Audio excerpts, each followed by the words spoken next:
You're listening to Sustainably Geeky, the podcast for everyday environmentalists.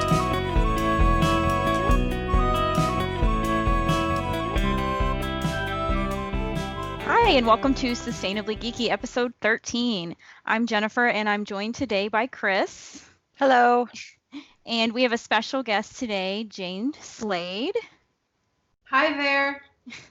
So we're going to be talking about light pollution today, which is a really interesting topic that I learned a lot about actually when I met Jane at South by Southwest earlier this year. And she is a genius in this subject. So I'm going to give a brief bio and then we're going to jump right into the discussion. So Jane is the specification sales manager for Spec Lines in Massachusetts. And she's also a lighting educator, consultant, and researcher at Anatomy of Night, which you can find at anatomyofnight.com, researching the many ways in which light impacts our environment, human health, wildlife, biodiversity, and interdependence. She's also a recent Richard Kelly Grant recipient for explorations into the social and emotional impacts of light through her work in creating light fixtures from waste materials in India, and through art installations focused on manipulating emotional experiences with light and color. So I'm really excited to hear a lot about that. And lastly, she is a member of the IES Committee for Outdoor Environmental Lighting, as well as a past vice president of the DLF of New England, having chaired scholarships which sends university students to both Light in Building in Germany and Light Fair in North America. And so you also do some art in your studio, Anatomy of Light, and you teach yoga. So you've got a lot going on. Why don't you start, I guess, by just telling us, kind of how you got into this field and how you started doing all these extra things that are really cool. Sure. So my master's is in interior design, and I started working in an architecture firm. And over that time, I had the word salvage banging around in my head over and over and over again. It was kind of like a calling. And at the school that I went to, I graduated from the Boston Architectural College. The whole premise of the school is work study. So while you're getting your master's, you're also working in a firm. So during that time, I always knew about this one scholarship, which was to pursue professional research. And generally, the winners of it have used it to travel abroad for a research topic. And so there was this day where I realized that the word salvage was the submission for that scholarship. It was just this wonderful epiphany. And that ended up taking me to India to utilize waste as a material to make lighting fixtures. So the common thread really is that as an interior designer, when I was working in the specific field of interior design, I was really seeing that there were a lot of installations of building materials that were done in expedience. They were done to get the job done, put in acoustical ceiling tile, put in vinyl carpet, and 5 years later, that was going to be torn out when there was a new. And I just had to think that there was something better we could be doing, and that's why the word salvage came into my head. Then I went to India, and that's when light kind of came in, and making lighting fixtures. I should also say that at my time at the BAC, I was really honored to receive a lighting scholarship, which took me to Germany, and that, in combination with that lighting project I did in India, was really the start of my lighting career as well. So the lighting industry I've also sort of looked at as well as having additional waste, but we are going to get into that in a lot of ways tonight. Yeah.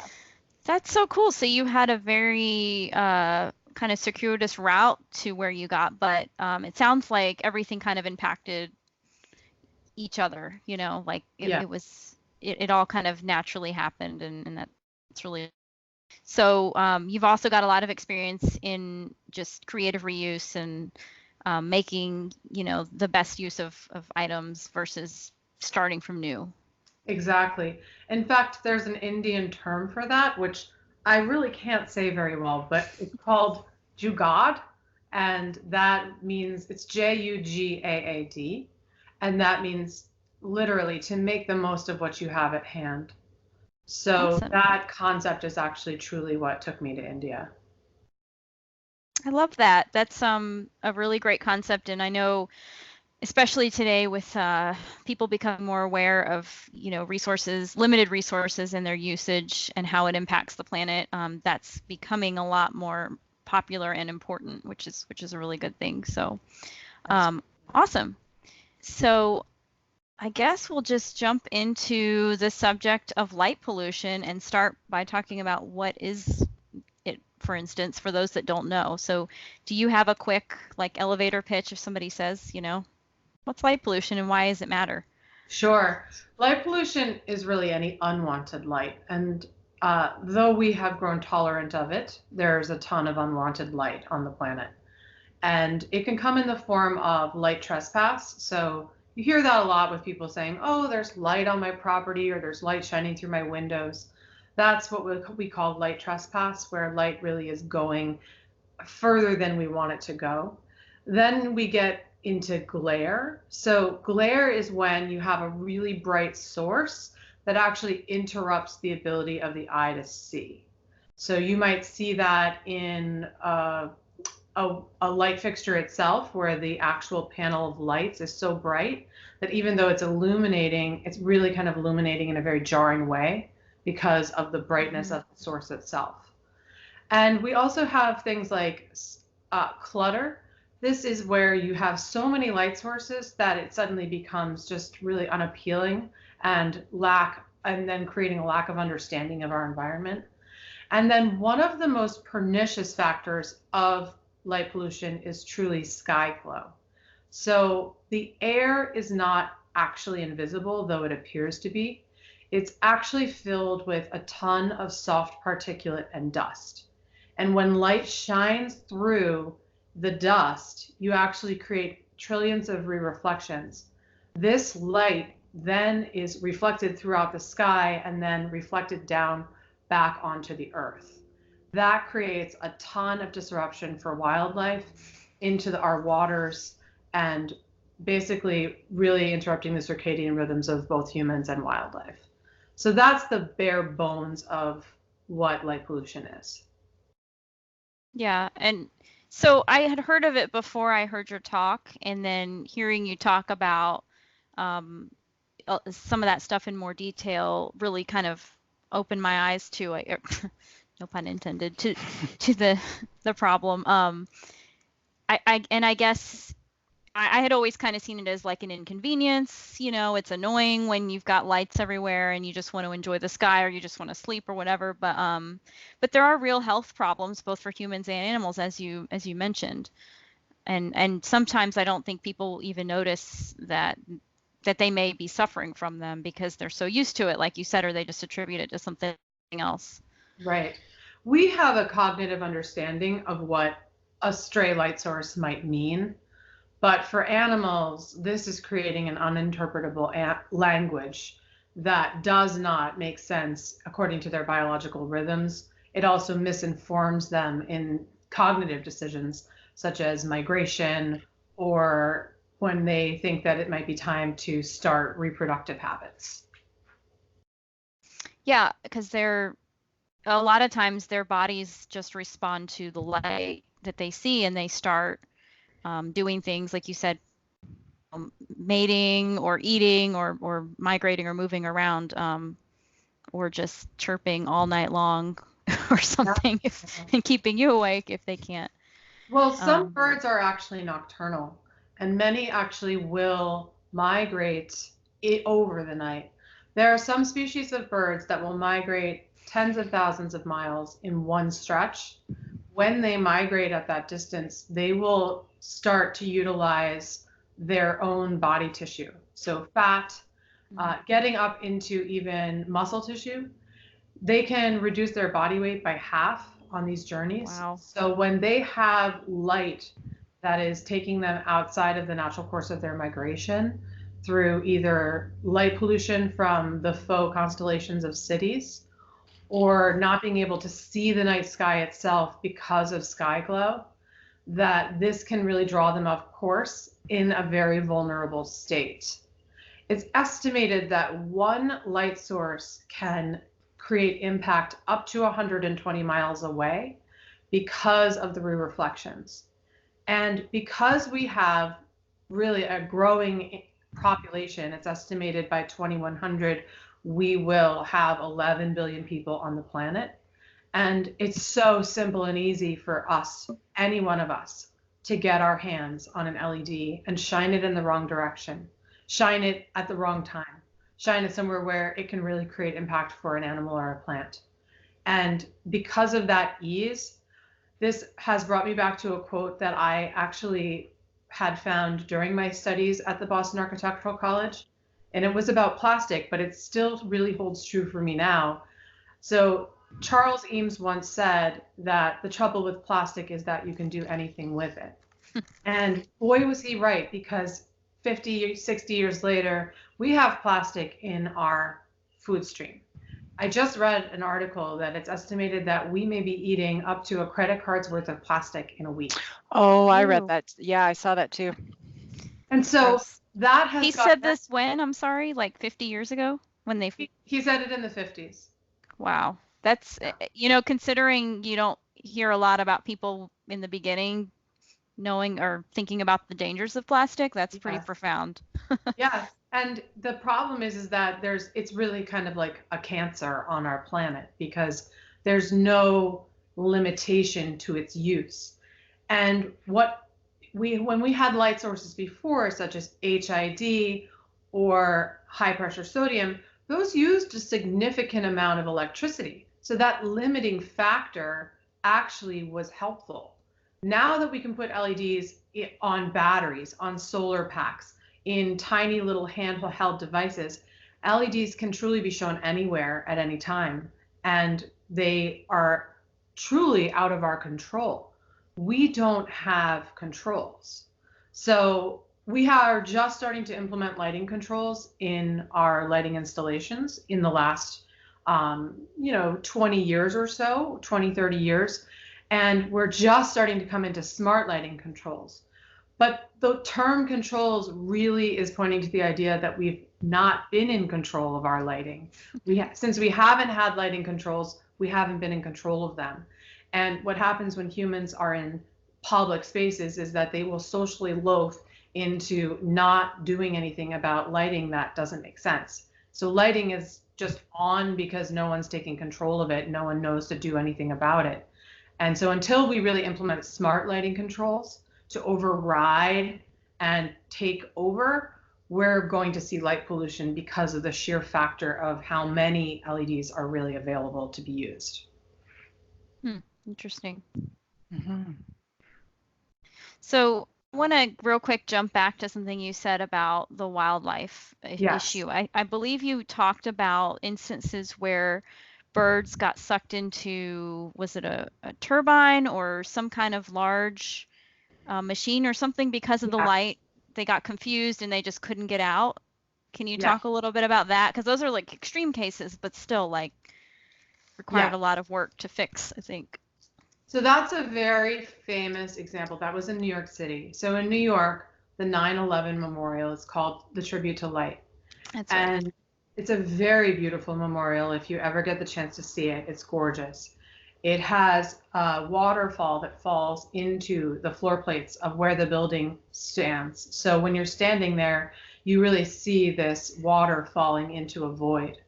From those voids, you also have beams of light that shine up, extremely high, intense light that is shining up into the sky at a peak migration period in September in New York City. And what was happening is that they saw that the birds were getting caught in these vortices of light. So one issue with glare is that the eye has the ability to see at really low light levels and at really high light levels, but not at the same time. So if you've ever left a movie theater in the afternoon and you came out into the parking lot and you started to squint, that's because your eyes are adapting from low light levels to high light levels.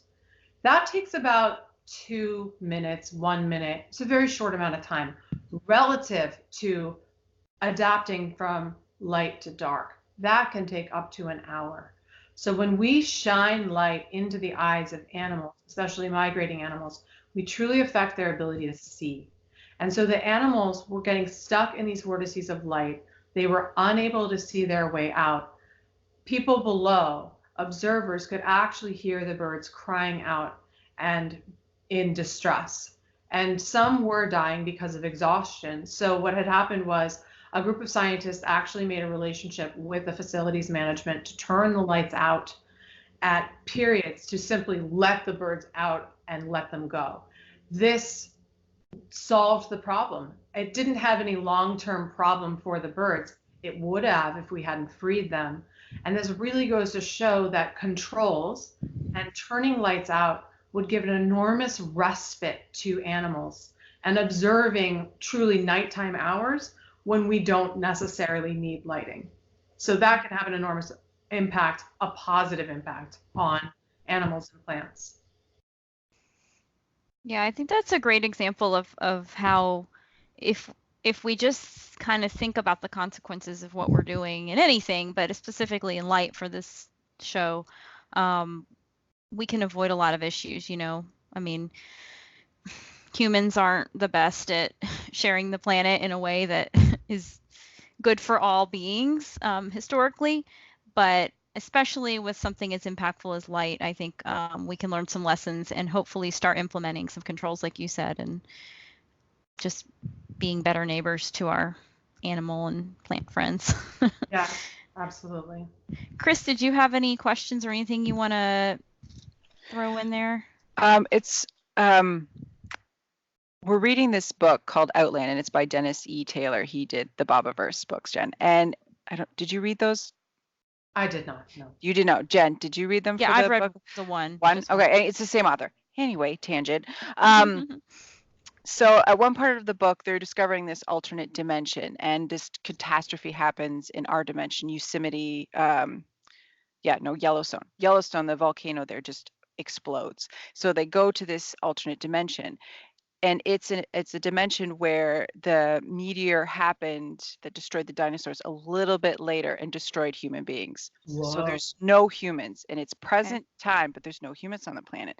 So these 200 people that get saved into this alternate dimension, they're not used to that type of darkness at night. Okay. So modern day humans were just not used to it being that dark. I remember being in a cave in Belize, and our guide told us to turn off our flashlights, and it was just scary, right? It was scary. There was no point of light or anything like that, but it was utter and complete darkness. But we as modern humans have just taken basically our light pollution for granted because we're not used to it being as dark as it is. It's just a simple thing to take for granted, right? Like there's lights everywhere, and you don't really think about it needing to be controlled and regulated, and really what is the impact on migrating birds, or even animals that stay all 4 seasons. We don't.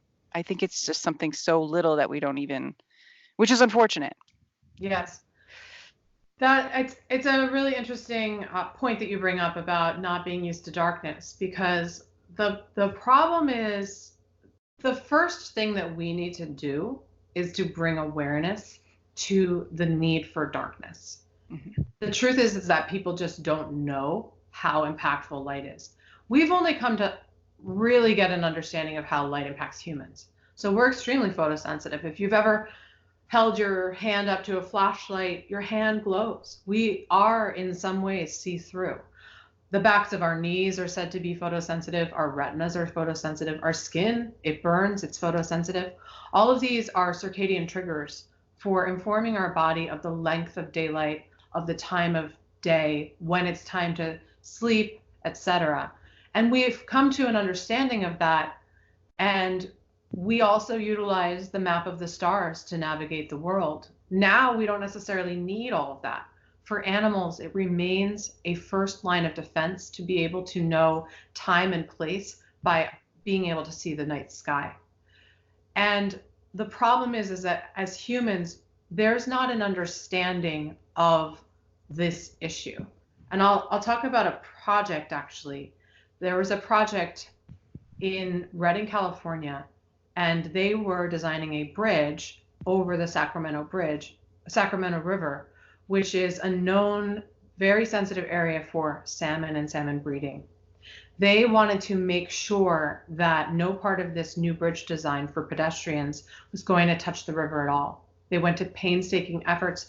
They hired an architect all the way from Spain, Santiago Calatrava, and he was hired to be able to design the structure so that no part of the bridge would touch the water.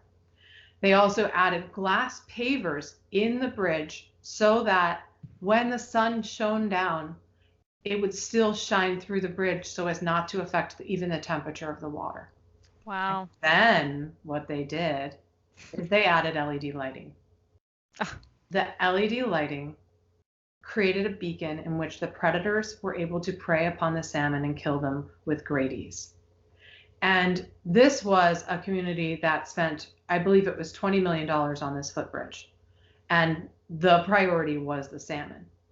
Maya Angelou has a quote, "If you know better, you do better."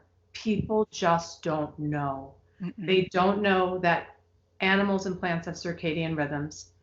They don't hear the voices of animals and plants. They don't know that light penetrates the surface of water, or that the air is not really invisible. All of these factors make lighting actually quite deceptive. It's quite counterintuitive in the way that it works. And yet we have it all around us so that we feel that we understand it. But actually, there's so much to know that is not really understood. And so I think our first step is building that awareness. And the second step, getting back to your moment in the cave, is going to be reacquainting ourselves with the night and becoming aware of darkness again in a way that we really accept it as something that is important, real, and necessary. And I have to say, it's a very similar mindset that as humans, we think everything should be covered in plastic because then it will be clean and clinical. Or that if we shine light, we can't be sued because someone can't trip and fall. The idea that more light is safer. It's not true. Studies don't show that more light is safer. Studies actually show that more light creates more energy or uses more energy and can even create more glare. So this can be really not the case at all. Studies have shown that it's not more secure, that you're not safer from people who might jump out of the darkness, and that you may not even be seeing better. Uniformity, having an even level of light, is actually much better than having a blast of light. So that really is part of the issue, is the misunderstanding that more light is better, or in my previous work, more plastic is better. So that has been a theme that I've really seen, that we really need to grapple or really come to terms with what is actually the best application of what's the right amount of light. So before we move on, did they fix that issue with the bridge? They did. Okay, and they saved the salmon. They saved the salmon. So okay, good. Actually, they hired Bruce Springsteen's lighting designer, and he changed the lighting to make a better wavelength for marine environments. And they narrowed the optics so that they were shining not so broadly into the water below. And they also, I believe, they lowered the intensity, and that had a positive effect. Happy ending. Yes. The salmon. So, okay, so that brings up another question. A lot of animals see on a broader spectrum than humans. So the light may seem like it's very minimal to us, but how does that affect certain animals? Even if it's a very dim light, is it magnified for them? Or if it's a bright light, is it even worse for them than we think? I guess I know every animal is different, but what are the repercussions of having different wavelengths that they can see? Yes, there's a lot of really fascinating information on this particular question. So basically, we as humans, we have 5 photoreceptors. We have 3 sets of cones and rods, and then we have IPRGCs, which are the circadian rhythm photoreceptors. Some women actually will have up to one other red cone, so they can see 2 types of red. But for the most part, we really think of humans as having 5 separate photoreceptors in our eyes. Now, with other animals, say rats have actually a UV photoreceptor. And birds, for instance, are very, very impacted by red wavelength. Fish are very impacted by blues and greens, which makes sense because they're in the water. And sea turtles, we aim to utilize very warm amber light so that they are not impacted by light. Now, if you take all those fun facts, actually they're in contradiction. So if I'm going to be using a reddish light for a sea turtle, I'm actually going to be probably throwing off the birds. When birds see red wavelength, they have been shown in studies to produce more eggs. Red wavelengths also interfere with magnetoreception in birds. So when they are migrating, they use the geomagnetic force of the Earth to stay on their migratory path. And when red light is shown, it actually interrupts that mechanism so that they can actually take off in the wrong direction. Wow. That has an impact. All this goes to show that it is truly possible. It's truly impossible to find a magic wavelength. There's not going to be one wavelength that's going to replace the need for darkness. We simply need to observe darkness on a daily frequency. For some period of time. For some period of time. Okay. Interesting. Is there a place on the planet that you could actually truly, without having to go underground in a cave, measure that and experience that? Is there a place on Earth that's untouched by modern-day light pollution? Great question, and there Pulse. So there are dark sky places. So the International Dark Sky Association actually rates fixtures to be compliant with dark skies, and they also have dark sky places. The very first dark sky place was Flagstaff, Arizona. They began advocating for dark skies in 1958. So they have come, it wasn't an accident that they became the first dark sky place on the planet. And one way in which they did that was actually by not going to LED. They hung back and they stuck with previous light sources, which are called high pressure sodium and low pressure sodium. If you've ever been around those light sources, they're the very yellow light sources. You'll see them in old movies. If you stand under one of those light sources, you look very gray because there's very little color rendering, because there's very little wavelength in the light. It's a very limited amount of color. And what we didn't realize at the time was the benefit of that limited wavelength was that it really reduced impact upon the animals and plants. And so now what we're seeing is, I recently just heard about a project in Amsterdam with the company Giza Mestieri. Actually, it's in the Netherlands. And a lighting company, Giza Mestieri, actually designed a light source to be an LED, but super warm so as not to impact the bats. And that's where we're going. We're going to be able to curate and cultivate light sources to have specific wavelengths so that we can get the most limited impact on wildlife while still getting the energy savings. And that is going to be an opportunity with LEDs. But I want to stress that there's going to be no replacement for darkness because of the inherent contradictions of wavelengths impacting different species all across the board in different ways. Interesting. Yeah, I actually visited Arizona a couple years ago, and we had to pull over on the side of the road because the sky was so amazing. And, you know, they say in Texas the stars at night are big and bright, but like the Arizona sky or the Texas sky had nothing on Arizona. It was, and we were on the highway, so we could see so many stars. Like I hadn't seen that many stars in the sky, and I don't know when, but it's truly like if you don't see it for so long and then you suddenly do see it, it's kind of magical when you get to experience that. And going to a new place is a neat way to do that. Absolutely. Awesome. You mentioned the International Dark Skies Association, so do you want to talk a little more about what they do and I've kind of heard about them in the past. I may have run into someone that tabled one of their promo tables once, but.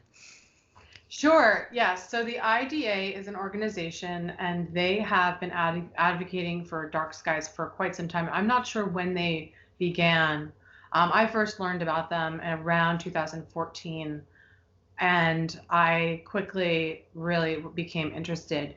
And at that time, I was just really thinking it was all about the night sky.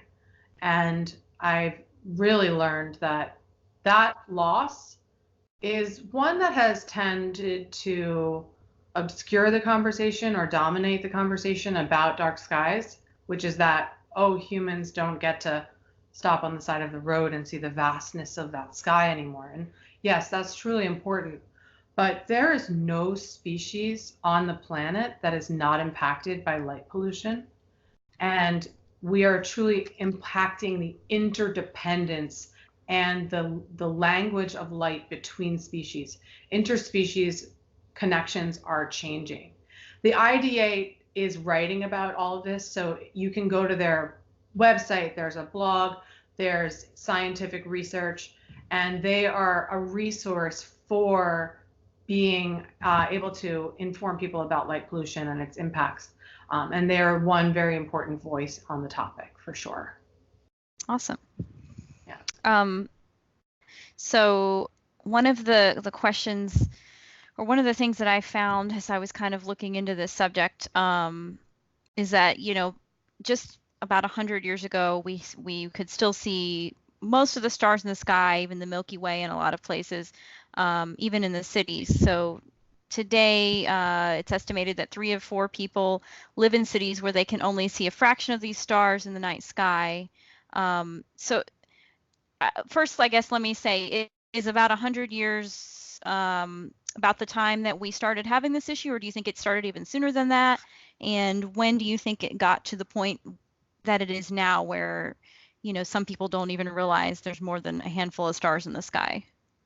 So, I mean, my starter is 1875, the Industrial Revolution, when we got the electric light. Mm-hmm. That wasn't really the start of it. We started to see a loss, particularly in the 70s. That's when a lot of people started to notice. Now, Flagstaff started in 1958, so they were pretty ahead of their time. But with the age of LEDs, in the last 20 years, the loss has been incredible. So we started to see a major turn in the industry, especially in 2009. And so between the early start of the 2000s to now, it's become an exponential loss. And this loss really is a loss for humans and the way that we're impacted. I was actually just thinking about, before we got on the call, that there's a lot of meditation that is centered around dusk and dawn. And we don't really see dusk and dawn in the way that we normally do or normally had as humans. This time of the changing of the light has been likened to a lot of really important philosophical ponderings for humanity. And we don't really see and observe that. We don't take that step back. We're in constant connection with social media. We're in constant connection with lights flipping on. And I think that there is a loss there that we're not really comprehending in terms of slowing down and really thinking about decisions and really making more of a process to how we come to our lifestyle. So that also, when you can't also look up and see the stars at night, I think there is a loss that we really don't understand what that is. So that is going to be an increasing problem because of how many LEDs are present and how many more will be. Yeah, there's a magical connection kind of to the universe that you feel when you look up at the sky, and it's just, it kind of shows you that, how big the world and the universe is, I think, and it makes you realize your place in it a little more, or the opposite, maybe you think, wow, there's so much out there to explore. Mhm. It is kind of sad to think that some kids will never see that if they live in, in a city where they can't see the sky, or for either because of light pollution or haze or whatever. Yeah. Yeah, when my nephew, he lived in the Greater Toronto area for ever since he could remember. He's always lived in a city, and then he recently moved up here about 2 years ago. Him and his sister and his brother and my sister-in-law, and he came to visit us, and it was starting to get dark, and he was staying overnight, and he walked outside on the beach, and he just looked up, and he's like, wow. He's like, I've never seen so many stars. I'm like, welcome to the sticks, buddy. Like, this is it. We have awesome. all the time unless there's cloud cover. But yeah, I've never lived in a city. So I always sort of thought that that's what it looked like. And then to know that it doesn't in the city, it kind of makes me sad. Yeah.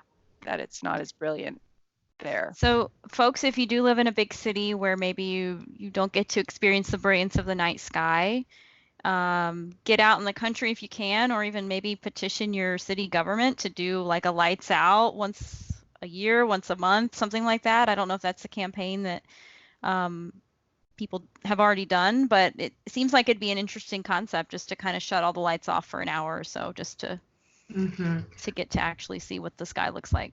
Yes, actually, that is something that I'm working on currently. So stay tuned about that.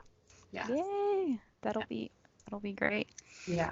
You briefly touched on the fact that plants are affected by this as well. I know we've spent a lot of time on animals and humans, but how are plants affected by light? You think they're just stuck in one spot, so what does it matter to them how much light? I mean, they need sunlight to grow, obviously, but like artificial light.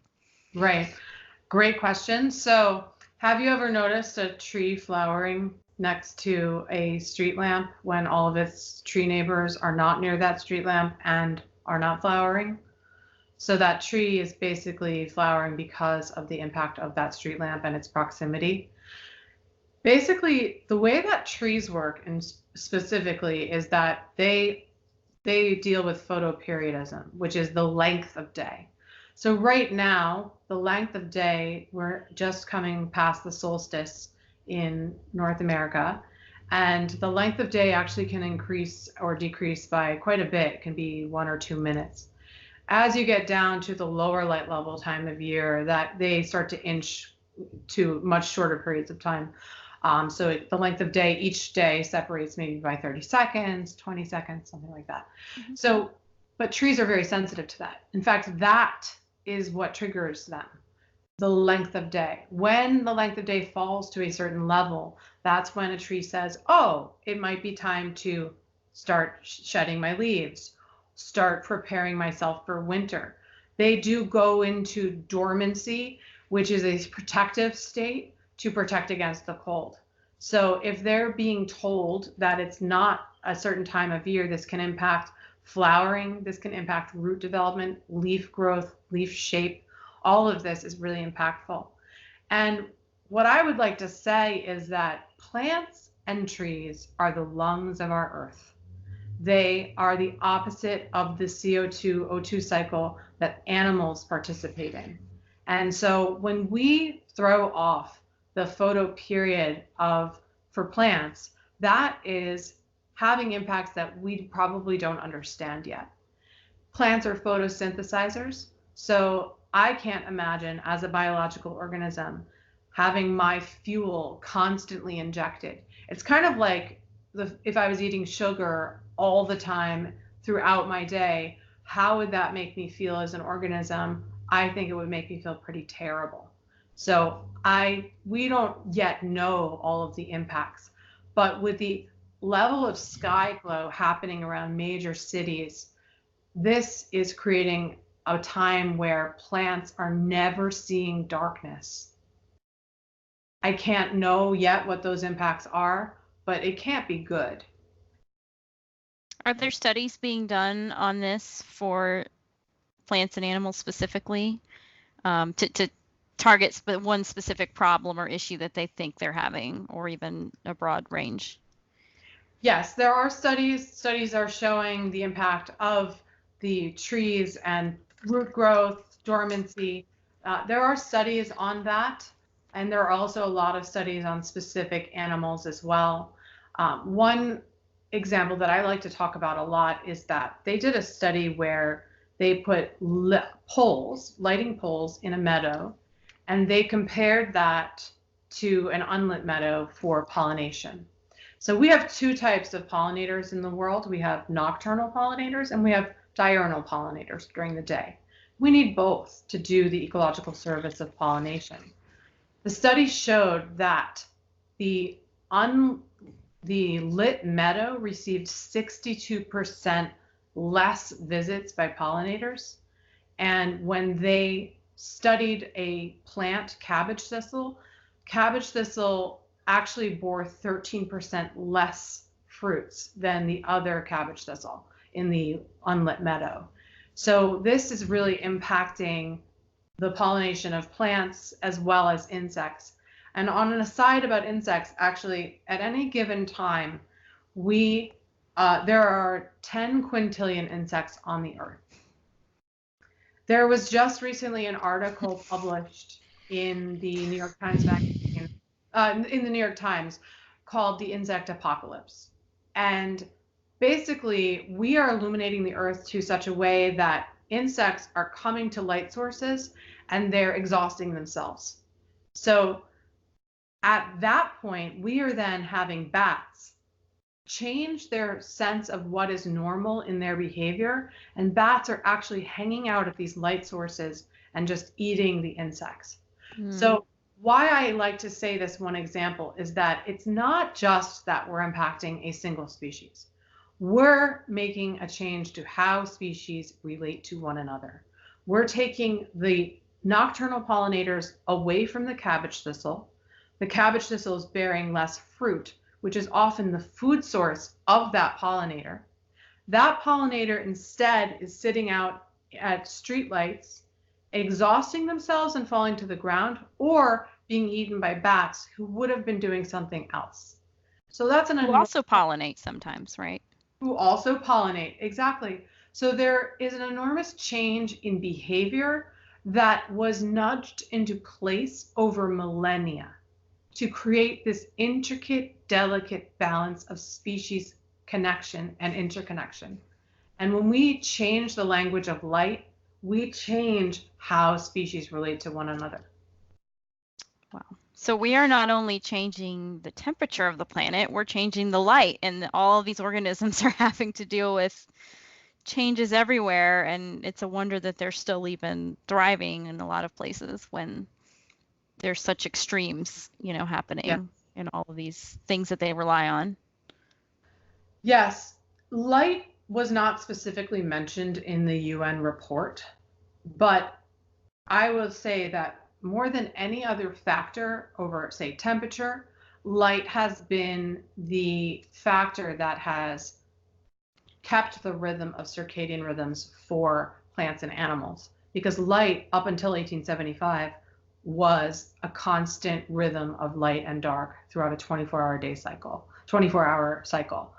And now that we've changed that, we have changed a really constant source of rhythm.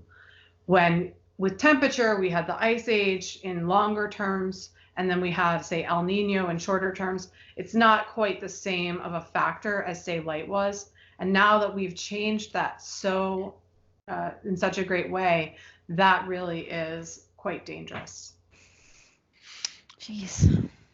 Yeah. So do you think that, there's elections coming up and stuff and new Green Deals and things like, do you think that light pollution needs to be on those plans and needs to be talked about more?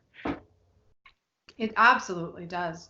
The problem is that it doesn't sound like a big deal. Mm-hmm. Light pollution, like it's a lot more alarming to think that you're eating a credit card's worth of plastic. Yeah. But sleep hygiene is huge. And when you shine light in your eyes before you're going to bed, you're creating actually you're putting your circadian clocks. We don't just have one circadian clock. your heart has a certain rhythm to it. So you can get really nervous and it starts to get out of rhythm because it starts to beat really quickly. But say your stomach doesn't change its rhythm during that time period. So you have a circadian clock that is often can be different in your major organs. Our main master clock is in our brain. It's the suprachiasmatic nucleus. So what can happen when we start shining light at awkward times, flashes of light, we can get the systems out of sync with one another. And that is what can often lead to malaise and disease, because it's one thing to be jet lagged and have everything sort of shifted and weird, but when things are out of sync, that is when it can get really not so good for the body. Yeah. And in addition to just your rhythm and your sleep cycle, there's been a lot of studies that show eye strain is a real issue. If you're looking at, a screen all day, you're looking at a source of light, and I imagine constantly having glare or reflection or some kind of light pollution constantly in your eyes doesn't help with that too. So there's a physical consequence to your body and your eyes in some ways.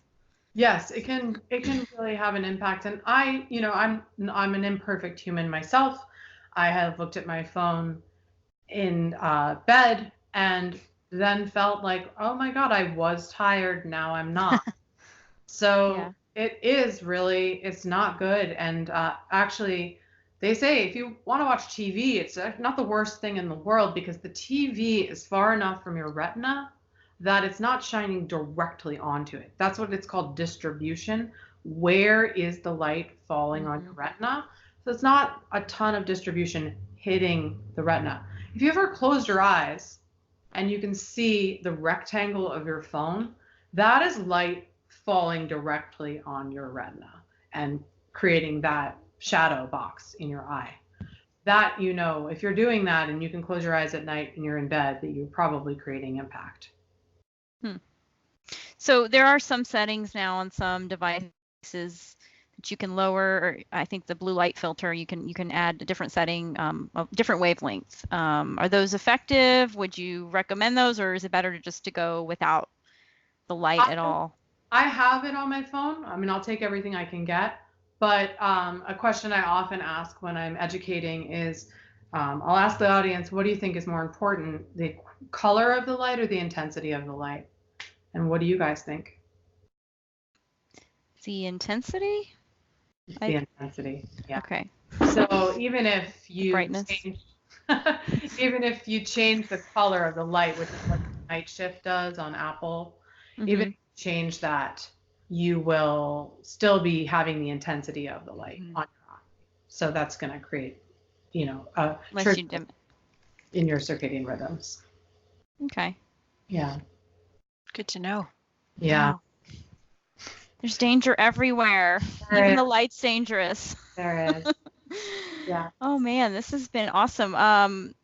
Chris, did you have anything else you wanted to ask or throw in before we move on? Let me make sure I got all mine too. No, it's been like a lot of eye-opening. I didn't think about anything that you mentioned. I knew light pollution was a problem. I knew how it was created, but I didn't know to just the smallest detail that it affects. I honestly didn't know. And I thank you very much for sharing that. Because I really didn't know. And I think it's really important. It's as important as any environmental issue today. Like, it has to be talked about more. It really is.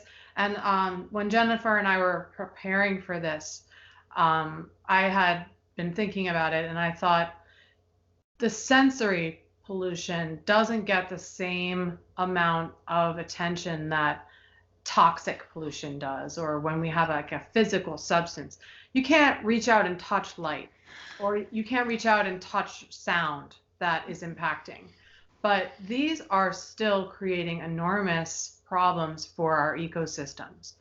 So it's the sensory pollution that I think doesn't really get the amount of attention that it does, because it's much easier to focus on the things that you can touch. I think rather the ones that you can feel, they don't really get that same alarm in the human mind. Yeah, it's funny you say that because one of the other speakers that was in your panel talked about sound pollution, which Yeah.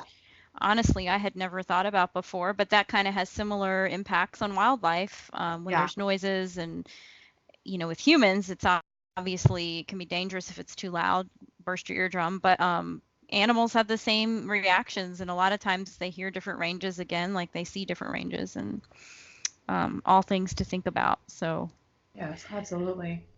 okay, let's real quick, I guess, go over some things that we can do to reduce our light pollution as consumers, as, just users of the light. You mentioned some cities are starting to use better sources of light, the sodium lighting, or they're going back to that. But, at our own house, what changes can we make? Sure. So first things first, turn lights off. Turn them off at night. If you're not using them, don't turn them on. If you want to have a light for your yard or for your entranceway, you can put them on timers. You can put them on occupancy sensors. There's ways of having that light, but I would really use light judiciously, especially since we all have iPhones. We all have phones in our pocket that can be an immediate flashlight if we need it, that know that we really don't need as much light as we think we do. And turning lights out is going to be a major way of giving wildlife the respite that it needs. Never shine light up. Light should be shined down. We should also use wavelengths of light that are tending to veer away from blue wavelengths. If you think about the great dome of the sky, it's blue. So blue is very triggering for daytime activity. Obviously, there are some animals, say fish, that are triggered by it, but it's best to really, what I like to say is anything outside of the natural daylight cycle is going to create impact. So if you're mirroring the natural daylight cycle relatively, you're going to be doing a good job. So minimal light, warmer wavelengths is a really good start. Awesome. Yeah. And are there any resources? You mentioned Dark Skies Association, any other organizations or websites you would send people to get more information, or maybe even get involved in reducing light pollution? The IDA is the major go-to source. There's also my website, anatomyofnight.com. That is a place where I publish articles and talk about the topic of how light impacts wildlife, especially. Awesome. Is there anything else you want to cover with relation to what you do, or just, anything we haven't talked about so far? I have recently gotten involved with working with the Urban Wildlife Information Network. It's a super exciting organization, and they are working to help protect wildlife, especially in urban environments. They have an upcoming conference in November that I'll be participating in, and I think there's just a lot of exciting work to be doing with them. Okay, awesome. Yeah, we'll put these these links on our page when we share the show as well, so folks can find them. So with that, if there's nothing else on the subject, I think we've covered a lot and given people a lot to think about. We'll go ahead and move on to our green life hacks, and this is where we talk about something that we do, either something we've always done or we just discovered, a product we use that just helps us reduce our carbon footprint. So Chris, would you like to go first? It's book, The Minimalist Home by Joshua Baker. Okay. It's sort of a room by room guide to how to declutter and sort of refocus your life and sort of take stock of what's important. It's really easy. It takes you room by room, what rooms you should do first. He's very non-judgmental because when he first started, he knew who's getting into minimalism was immediately downsizing and immediately changing neighborhoods and just really, really paring down his life. And he has a wife and 2 kids, and he loves his neighborhood and loves his house. And he's just like, I don't want to do any of that, but I don't need a lot of this stuff. So it's more of a sort of a gateway drug into minimalism. is Joshua Baker. So he's very realistic, and it's not as, because I find Marie Kondo, that folding, just it's super unrealistic. I'm not going to spend that amount of time folding t-shirts that stand up. And then there's also this one I just started reading. It's called Humans, A Brief History About How We Effed Up. We suck. So this is by Tom Phillips. Yeah, we do. It's by Tom Phillips, and he is he's an English writer. So it's kind of reminds me a little bit of Hitchhiker's Guide to the Galaxy a little bit, but it just goes through why we keep messing up. Like we just can't seem to get it right, and why. And it's sort of been this ongoing thing since we stood up, essentially, and became bipedal. Like it's just been like, he goes all the way back to Lucy, and how if Lucy hadn't fallen out of the tree, you know, where would we be? So interesting. I need to read that. Yeah, just good books to expand your mind. Sounds interesting. Awesome. Thank you.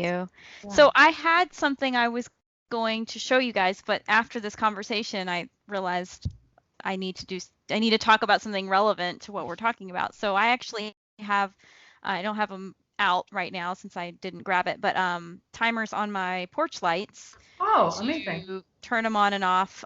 So they're actually solar, sensors. They come on when I guess the light goes down outside, but then they go off after a few hours, since I tend to get home a lot of times late. And now that it's getting dark later, they don't come on as early. So I need to make sure that I've got the right lights in there, and that I'm not disturbing, the wildlife. But I do have the timers on so that they're not shining all night and distracting everybody. And luckily, well, I say luckily, sometimes it's awkward, but my street doesn't have street lights. Great. So it can be a little hard when you're driving and people are like, wow, it's really dark on your street. But yeah, so that helps minimize, I guess, the light pollution in my yard. So that's awesome. That's awesome. Yeah. Jane, what do you have to share with us today? So I thought about this, and my call to action is actually to turn lights out from midnight to 6 a.m. And I think that if we got used to having this period of time as dark, that we could actually really make an enormous positive impact for wildlife. And of course, there are always going to be exceptions, but my call to anyone listening is that if you have control over your home lights, of your lights at your workplace, or of how the light is being used in your municipality, that really start to think about how you can get lights out from 12 to 6 and give that respite back to wildlife. That's a great call to action. Yeah.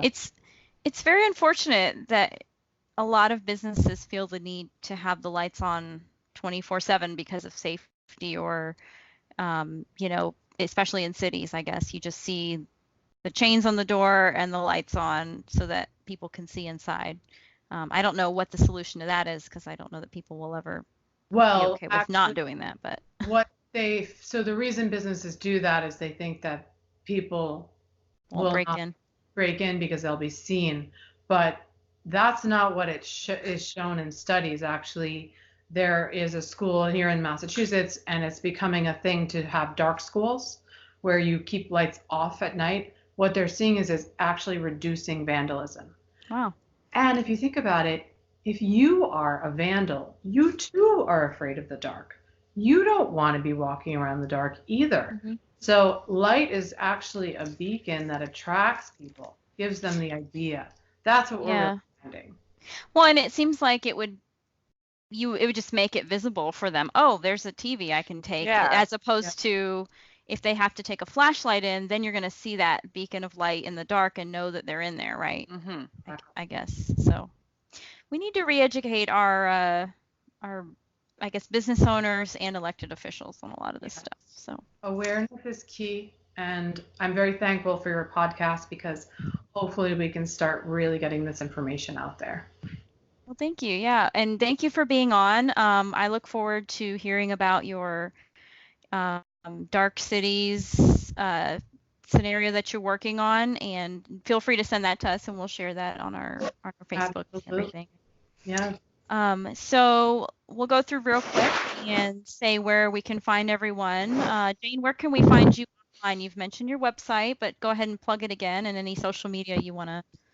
Sure. So my website is anatomyofnight.com. That is where I do my advocacy and research for dark skies and wildlife. I also have an artist website that is anatomyoflight.com, and that is where I make light art and jewelry. And you can be found on Twitter at, my handle is Jane Slade, but it's not spelled exactly like my name is, which is, my name is Slade. My handle is Slayed. So at Jane Slade. Oh, that's clever.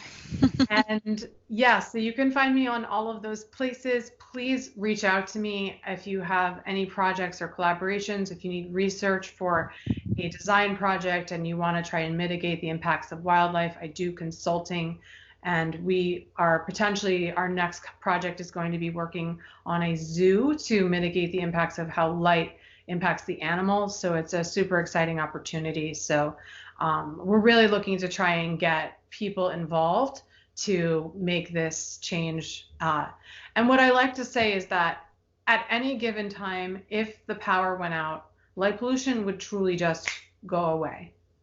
And that is to say that of all the types of pollution, it might be one of the easiest to solve, but we truly need to bring that awareness. And people are not monsters. They don't want to be creating impact. They just don't know. So awareness is a true first step. That's awesome. What a cool job you have. Thank you. You're getting to do all these cool things, man. Chris, where can we find you online?